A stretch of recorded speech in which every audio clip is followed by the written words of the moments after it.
our case. Thank you, sir.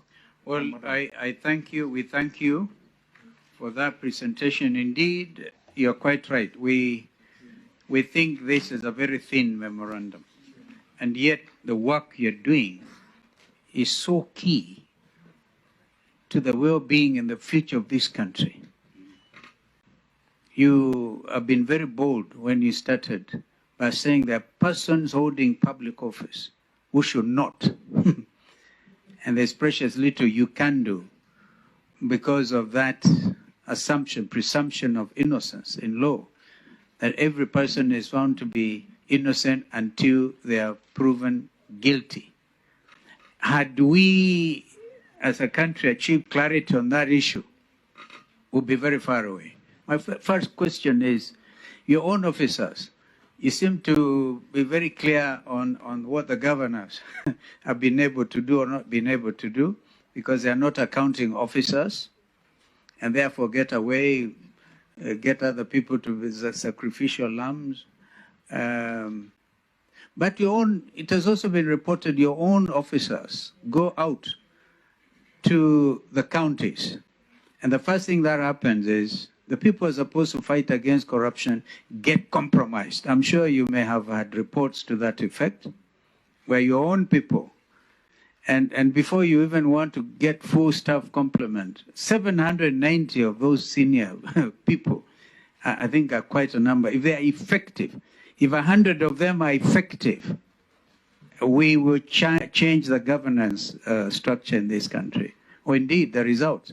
When they say corruption fights back, and all of that. So where you make recommendations, Talib, that certain regulations need to be done, Commission recommends this and the other, I think you do need to give us specific proposals on which aspects. For example, the Election Campaign Financing Act, unless you have stolen in this country, you have no hope of winning an election.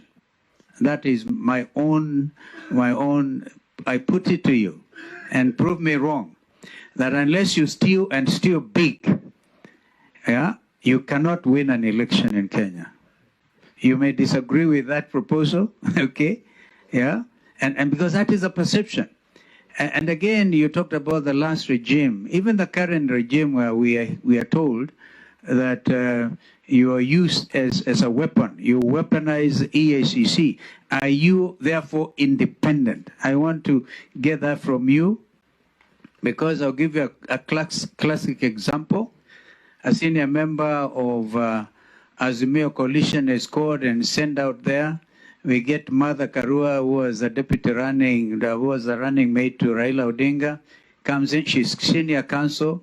She's not even allowed entry to Integrity House. And by the way, Integrity House, I'm sure you know, but Talib has his own history, okay, which is really founded on deep corruption.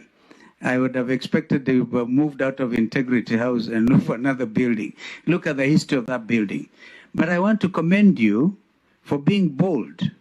But let us have specific aspects of legislation that you'd want worked on.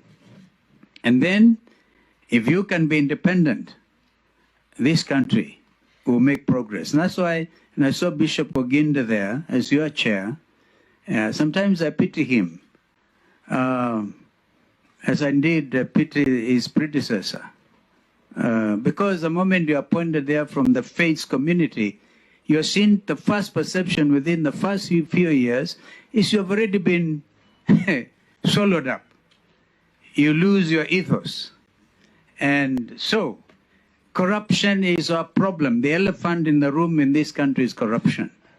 And if we have men and women committed to do something about it, we'll make progress. But we thank you for honoring us by coming to present, but you allow my other colleagues to put one or two issues before you.